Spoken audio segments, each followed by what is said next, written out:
भारतीय न्याय संहिता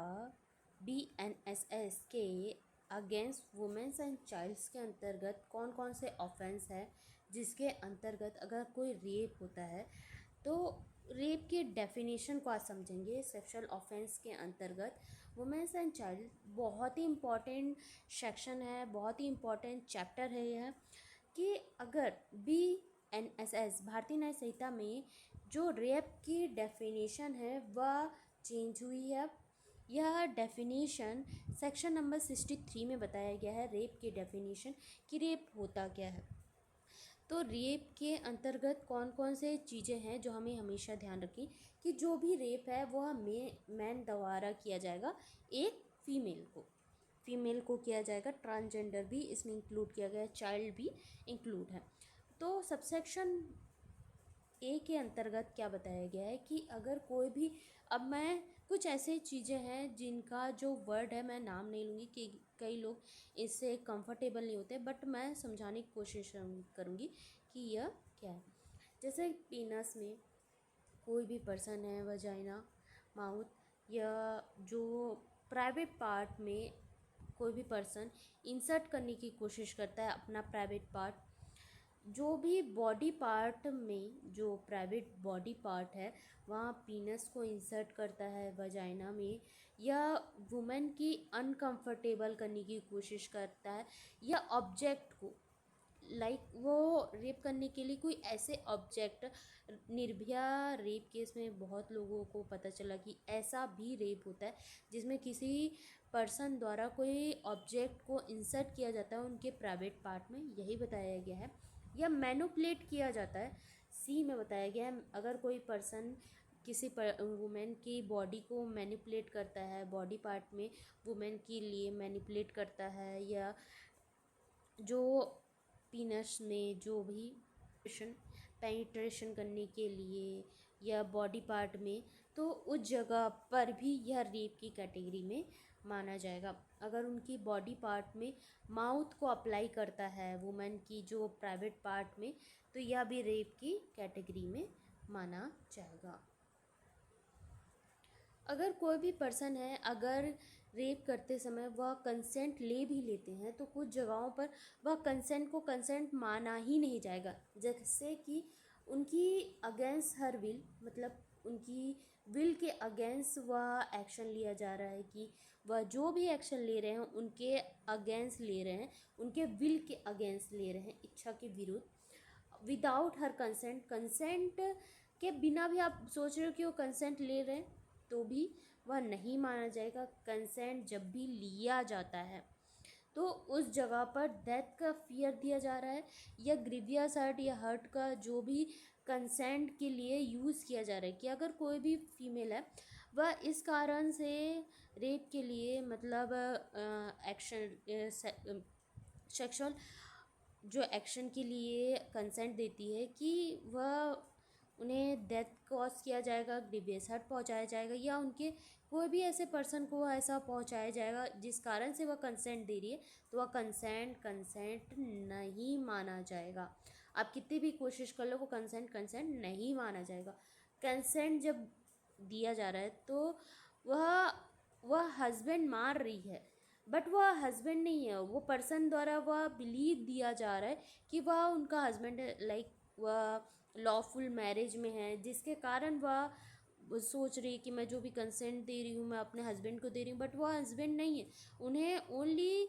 reason of believe दिया जा रहा है, बट वो रियलिटी में ऐसा नहीं है कि लॉफुल जो हस्बैंड है वो हस्बैंड नहीं है, बट दिलाया जा रहा है कि वह हस्बैंड है, जिसके कारण वह जो अपना कंसेंट को दे रही है। अगर कोई भी कंसेंट दिया जा रहा है वो नशे की हालत में दिया जा रहा है, या अनसाउंड माइंड द्वारा पर्सन द्वारा वह कंसेंट दिया जा रहा है, वह होश आवाज़ में नहीं है, उस जगह पर वह कंसेंट दे रही, तो वह कंसेंट नहीं माना जाएगा। कंसेंट अगर 18 साल से कम एज की है तो उस जगह पर भी,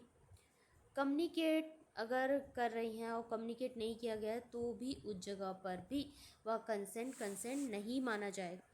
कुछ एक्सेप्शंस दिए गए हैं कि एक्सेप्शंस में हमेशा ध्यान रखना चाहिए, क्योंकि यह बहुत ही ज़्यादा क्वेश्चन आता है जब भी हम इसकी बात करते हैं, जब एक्सेप्शन की बात करते हैं, जब भी मेडिकल प्रोसेस चलेगा, समझ लो कि मेडिकल प्रोसेस चल रहा है उस जगह पर, जब प्राइवेट पार्ट में मतलब प्रोसेस चल रहा है, अब ऐसा नहीं है, आपको खुद पता है, तो उस मेडिकल प्रोसेस को रेप की कैटेगरी में नहीं माना जाएगा। कुछ ऐसे कंडीशन होते हैं, जैसे कोई महिला जा रही है, उनकी जो मतलब अभी प्रेग्नेंट है, तो जगह पर चेकअप करवाना होता है, तो वह अगर इस तरीके से उनकी बॉडी पार्ट को टच भी कर रहे हैं तो वह रेप की कैटेगरी में नहीं माना जाएगा। मैं अदर ये नहीं बोल रही हूँ, बट इस जगह पर जब भी ऐसा होता है कि मेडिकल प्रोसेस चल रहा है तो वह रेप की कैटेगरी में नहीं माना जाएगा। अब एक और है कि अगर कोई भी वाइफ है, अगर कोई वाइफ है जो उनके साथ में, एक्सेप्शन नंबर 2 में बता रही हूँ मैं, कि अगर कोई वाइफ है जिनके साथ में हस्बैंड रह रहे हैं और हस्बैंड के साथ में उनकी शादी, पहले जो यह सेक्शन है, इस सेक्शन के अंतर्गत क्या होता था कि जो पर्सन के साथ वह शादी करती थी उनकी एज समझ लो कि 16 साल है, तो 16 साल की एज में अगर शादी हो भी जाती है पुराने वाले में, तो वह वाइफ के साथ अगर सेक्सुअली इंटरकोर्स करते हैं तो वह रेप की कैटेगरी में नहीं आएगा। बट उसे अब मतलब भारतीय न्याय संहिता में लाया गया है कि अगर किसी भी पर्सन की जो एज है, जो पर्सन मतलब मेल है, और उनकी जो वाइफ है और उनकी एज अगर 18 है, 18 ईयर्स से है, ज़्यादा है, तो उस जगह पर वह रेप की कैटेगरी में नहीं माना जाएगा। इसमें बहुत ज़्यादा विवाद हुआ था, जिसके बाद यह संशोधन किया गया। यही बताया गया है कि अगर कोई पर्सन है, जब रेप कब माना जाएगा, इन कंडीशन में माना जाएगा रेप, मतलब इन कंडीशन, इन चारों कंडीशन में माना जाएगा। जब किसी भी पर्सन के जो प्राइवेट पार्ट में पीनस इंसर्ट करने की कोशिश कर दी जाए, बॉडी पार्ट में अगर कोई ऑब्जेक्ट इंसर्ट करने की कोशिश की जाए, मैनिपुलेट किया जाए उन्हें मतलब सेक्सुअली इंटरकोर्स करने के लिए, या माउथ अप्लाई किया जाए, आप ठीक है आप प्राइवेट पार्ट अप्लाई नहीं कर रहे बट माउथ तो कर रहे हो ना, उस जगह पर वह माना जाएगा कि यह रेप की कैटेगरी में माना जाएगा। फिर उसके बाद है, जब रेप कंसेंट दे देने के बाद भी वह कंसेंट कम नहीं माना जाएगा। फिर से रिवाइज करवा रही हूँ कि अगेंस्ट हर विल,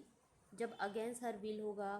और विदाउट कंसेंट होगा, अगर किसी भी तरीके से वह कंसेंट दे भी रही है तो डेथ और हर्ट के मतलब चक्कर में दे रही है कि उनके मतलब हर्ट हो जाएगा, तो उस जगह पर नहीं माना जाएगा। वह समझ ली कि वह लॉफुल मैरिज है, वह उनका हस्बैंड है और कंसेंट दे रही है, तो वह कंसेंट नहीं माना जाएगा। अनसन्मान या इंटॉक्सिफिकेशन कंसेंट दिया जाता है तब वह नहीं माना जाएगा। और उसके साथ साथ अगर उनकी एज 18 साल से कम है,